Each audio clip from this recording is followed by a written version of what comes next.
주식에만 우상향이 있는 게 아닙니다. 이름에도 우상향이 있습니다. 좋은 이름은 우상향을 치게 되어 있습니다. 그러면 왜 우상향을 치느냐? 이거에 대해서 조금 설명을 드리려고 합니다. 원래 이름이라고 하는 건 크게 두 가지 역할을 하는데요. 하나는 사주에 부족한 걸 좀 보태거나 넘치는 걸 좀 덜어냅니다. 그리고 두 번째는 이것보다 조금 더 역할이 더 큰데요. 성한자의 이름 두 글자, 세 글자밖에 안 되지만 세상에서 가장 짧은 주문 같은 겁니다. 치킨 주문할 때 주문은 아니고, 예를 들어서 장군이 되는 뜻을 갖고 있으면 그 이름을 불러줄 때마다 장군이 되세요, 장군이 되세요 이렇게 주문 외워주는 것과 비슷합니다. 부르는 사람 입장에서는 그렇고, 내 입장에서는, 그 이름을 가진 나의 입장에서는 그래도 장군이 되려면 좀 인물이 좀 번듯해야 되겠죠. 그리고 소통도 좀 잘하게 되고요.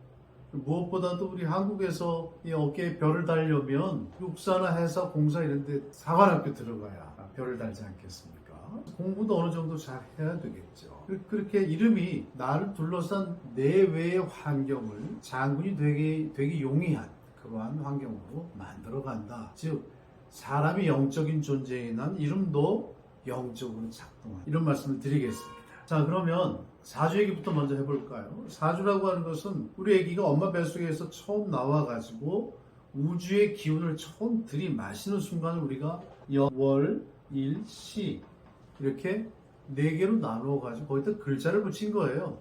위에는 천간이라고 하는데 갑을, 병정 이런 글자 붙인 거고, 아래는 자축, 인묘, 진사오미 그 12가지 띠 있잖아요. 그것에 한자 이름을 붙인 거예요. 이건 뭐 오행이라고 하는 것인데, 예를 들어서 금년 오늘 이 시간에 아기가 나왔다. 그럼 아기의 사주는 어떻게 되느냐? 여러분들 그 만세력 있어요? 그 핸드폰 같은 거에 만세력 그 앱을 하나 다운 받으셔가지고 아기의 사주를 입력해 보면 이렇게 나옵니다.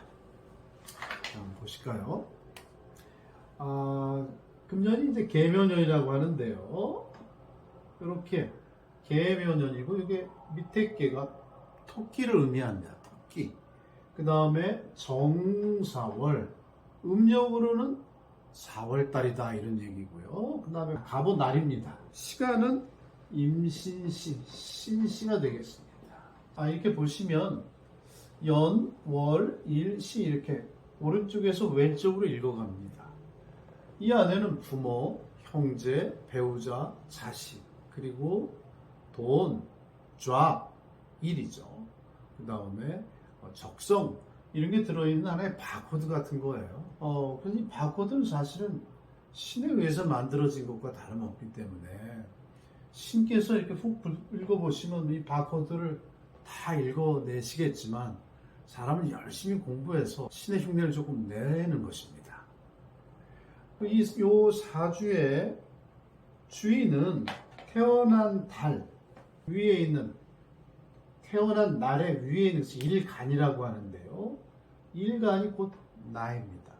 초여름에 태어난 간목이다 이런 말씀이에요. 이 목화토금수를 조금 설명드려야 돼요. 목화토금수는 한자를 공부한 세대들은 다 아는데 젊은 세대들은 한자를 공부하지 않았기 때문에 좀 따로 설명을 드려야 합니다. 토금수는 토, 금, 수, 우주의 모든 삼다만상은 이 5가지 성분으로 이루어져 있다 이렇게 우리들이 얘기합니다.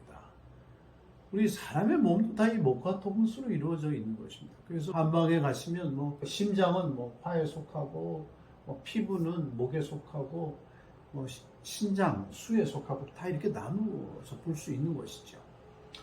이것이 하나의 오행이라고 하는데요. 근데 요거 전에 가수가 전부 몇 글자로 되어 있죠? 8글자잖아요. 8글자, 팔자.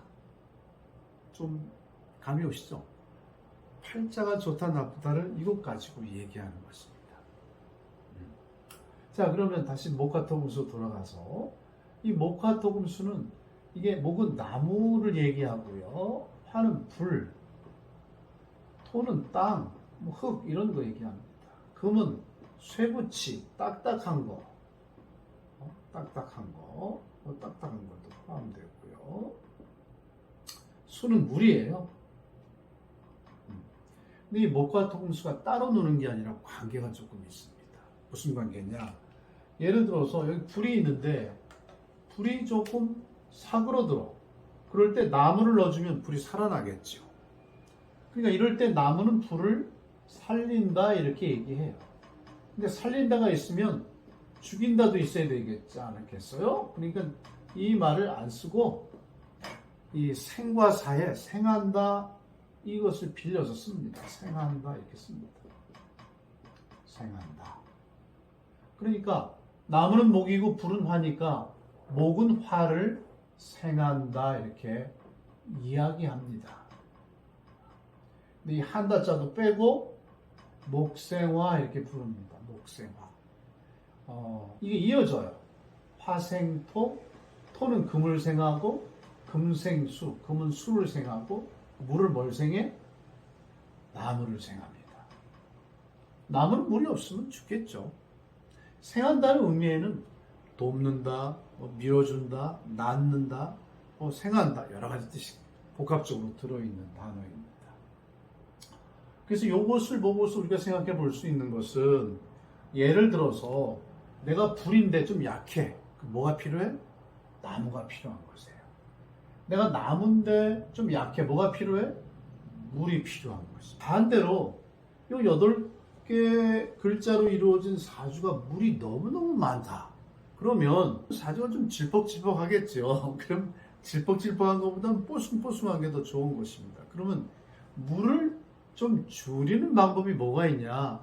몇 가지 방법이 있어요. 예를 들어서 옆에 불이 있으면 물이 좀 쪼그라들겠죠. 물이 조금 마를 거 아니겠어요? 두 번째로 토, 이 땅, 흙을 이렇게 데다가 부어주면 물들이 흙으로 이렇게 스며들어서 물은 줄어들고 흙은 좀 촉촉해지겠죠. 세 번째가 이게 좀 더 바람직하다고 우리는 보는데요. 예를 들어서 물이 많은데 옆에 나무가 있으면 이 물이 나무를 생해서 나무는 성장하고 커지고 내 물은 좀 줄어드는 그런 이런 제로섬 관계도 있는 것입니다. 그래서 이것도 굉장히 바람직한 것이에요. 우선 여기 정도까지만 얘기하고 오늘 이 시간에 태어난 이 사주가 갖는 팔자가 어떻게 될까? 그러면 이 목화 통수가 어떻게 구성되어 있을까? 이걸 한번 살펴보지요. 이렇게 그리고요.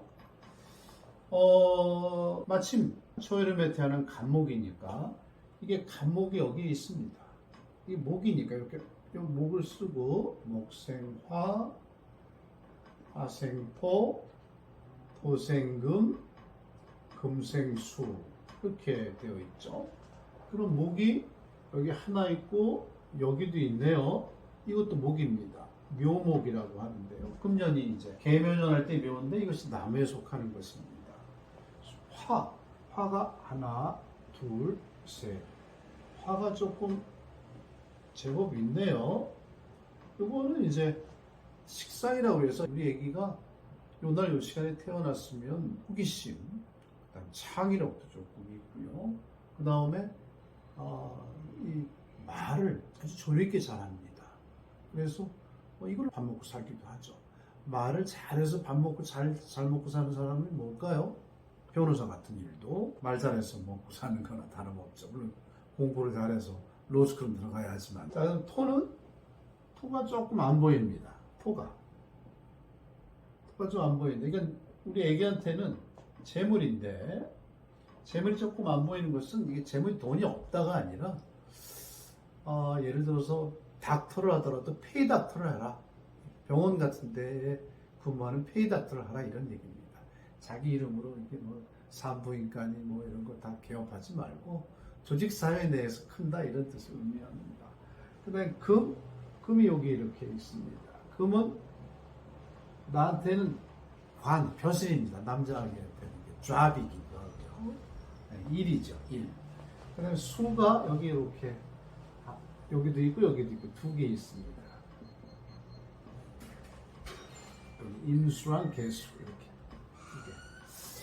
자, 그러면 내가 나무인데 나무는 옆에 물이 있으니 이 물은 무조건 나를 도와주게 돼 있어요. 그래서 사주 8개 글자 중에 이렇게 내가 나무고 수가 옆에서 도와주니까 한 네 글자 정도가 나를 도와주고 있어서 사주가 균형을 좀 이루고 있는 것처럼 보이죠. 또 실제 균형이 전혀 안 잡힌 게 아니라 어느 정도 잡힌 것이긴 해요. 그래도 우리가 이름을 지을 때는 뭐가 좀 많고 뭐가 좀 적은지를 냉정하게 살펴보는 것입니다. 이렇게 되어 있지만 요 밑에 여기 코와 같은 건데요. 내 옆에 목은 뭘 생해요? 화를 생하게끔 되어 있는데 이게 세 개가 모두 화예요, 화. 그래서 내가 일로 기운을 많이 쓰게 되어 있기 때문에 조금 약한 사주가 됩니다. 나무인데 조금 약한 것입니다. 그럼 뭐 오히려 물이 이렇게 많은 것 같아, 물도 충분히 있는 것 같아도 정작 필요한 게 뭐? 물이 필요한 것이다. 물. 그 다음에 내 친구인 나무가 있어도 괜찮고 요 물이 제일 중요하니까 요 물을 생하는 금이 있어도 괜찮은 것입니다. 그런데 여기 화들이 많으니까 화를 생하느라고 목이 약해졌으니까 이 목을 돕는 이 수가 꼭 더 필요하잖아요. 수가 이렇게 수국화로 이것을 불을 꺼버려야 되니까 금과 수로 글자를 금과 수가 조금 더 필요하다 이렇게 볼 수 있는 것입니다. 그럼 금과 수를 어떻게 그럼 이름에 짓느냐? 이름에 어떻게 넣느냐? 글자에도 목화토금수가 다 있고 획수에도 목화토금수가 다 있는 것입니다. 그래서 예를 들어서 쇠금변에 있는 글자라든지 쇠금변으로 되어 있는 글자라든지 부수록변으로 되어 있는 글자 혹은 이건 삼수변이나 기타 물과 관련되어 있는 글자를 써서 이름을 짓는다 이렇게 보시면 돼요. 그리고 이건 이제 이것까지는 지금 이제 글자 오행, 자원 오행에 대해서 말씀드린 거고 그 다음에 더 중요한 것이 수리 오행입니다. 이름이 그렇게 되려고 하는 힘은 획수에서 나오는 것입니다. 글자의 획수. 네. 그래서 가장 좋은 포트폴리오를 우리가 찾아가지고 이름을 짓는 거죠. 예를 들어서 이씨라면 이씨에 맞는, 박씨라면 박씨에 맞는, 허씨라면 허씨에 맞는, 최씨라면 최씨에 맞는 그러한 이름들을 지어가는 것입니다. 그렇게 좋은 이름을 갖게 되면 뭐가 어떻게 달라지느냐? 좋은 이름과 나쁜 이름, 그러니까 사주가 좋건 나쁜 간에 다 이렇게 삽니다. 좋을 때가 있고 나쁠 때가 있습니다. 아까 우리 아기의 경우에는 이 금과 수가 있으면 좋다고 그랬으니까 금이나 수에 해당되는 해가 오면 그날 운세가 좋아지는 것입니다. 이렇게. 떨어질 때는 반대가 되면 떨어지겠죠. 그런데 나쁜 이름을 가지면 그 전에 좋은 사주를 가지면 요 기준선 자체가 조금 올라간다고 보면 되겠습니다. 사주가 나쁘면 조금 떨어진다고 보면 될 수 있겠고요. 그랬든 저랬든 간에 나쁜 이름을 가지면 요 나쁠 때 요 바닥을 치게 돼 있어요. 바닥을 치게 되면 올라가려면 힘이 많이 들지 않겠어요? 그래서 또 여러 번 치면 기분도 나쁘고 재수 없다는 생각도 들고 그렇지. 근데 좋은 이름을 가지면 여기까지 비슷한 것 같아도 이렇게 쓱 내려올 때 이렇게 바닥을 안 치고 슬쩍 올라가기 시작합니다. 이게 무슨 의미냐면 컷오프를 잘 당하지 않는다는 말씀이에요. 컷오프만 당하지 않으면 다음날 라운딩 또 나갈 수 있는 거죠. 라운딩. 인생이라고 하는 게 그 정도 되면 해볼 만한 거예요. 또 살아볼 만하고.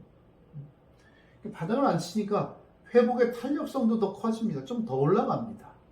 조금 덜 떨어지고 좀 더 올라가고 좀 덜 떨어지고 좀 더 올라가고 이 갭도 좀 줄어듭니다.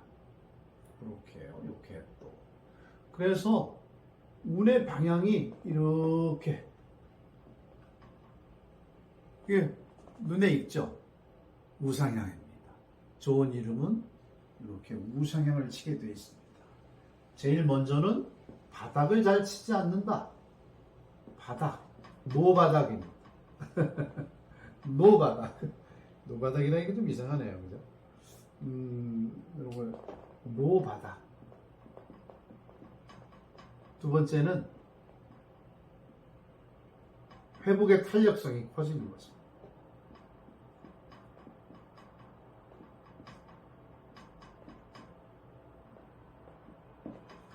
이렇게 돼서 좋은 이름을 가지면 우상향을 합니다. 해볼 만하죠. 살아볼 만하죠. 그리고 나중에 보면 제일 나쁠 때 평상시에 가졌던 제일 높은 거나 거의 비슷한 정도. 그러니까 잘 살죠. 돈도 있고. 주식에서 제일 좋은 게 우상향이라고 하면 인생에서도 역시 굴곡은 있다 하더라도 점점 우측으로 올라가는 좋은 이름은 이 우상향이 좋은 것입니다. 좋은 이름은 우상향이다. 이렇게 말씀드리겠습니다.